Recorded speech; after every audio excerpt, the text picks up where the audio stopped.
kay Mr. Google, di ba? Oo, madali na ngayon. Hindi, nagulat nga daw siya eh. Nagulat siya, bakit mo alam?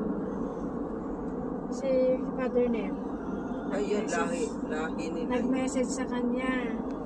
Nagulat si Father Nel, bakit niya nalaman eh? Ay, nagulat si Father Gerald. Paano nalaman? Paano nalaman ni Father Nel na nandiyan naman na siya? Kasi ang alam na sa US, di ba? Kasi yun ang gusto niya. Pinayagan na siya ng bishop. Pinayagan na siya ng bishop. Ano naman yun, pasosyal si Father Gerald. Pinayagan na siya na ano, sabi ko, ang bishop, yan pang tatay mo. Siya yung nag-order sa'yo. Di ba mayroon kang ano na allegiance? Ubig ka dapat kung ano yan. Parang hindi niya parang bata na huwag kang aapag dyan kasi mainit. Diba yung apoy. Itong bata, makulit. Gusto niya talagang maranasan. Umapak siya. Di nga nasaktan siya. Saka tumakbo. Ginawa niya ulit. At anong sabi, sabi ng nanay? Bahala ka na sa buhay mo. I-remind ka. Tigas ang ulo mo. Sige. Para mag-strawberry baking tayo. Sana nga. Gusto nyo? Dumaan muna tayo? Sayang, nung nakaraan, nagpunta kami dyan eh. Hindi ba lang kayo nagsabi?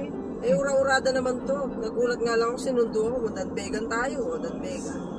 Kasi Okay, sinabi ko we're in the bridge now. Sabi ko, John, tagal na tayong hindi nakapunta sa yung strawberry painting nga sa Danvegan. Kasi nung minsan na dinala ko, matagal na.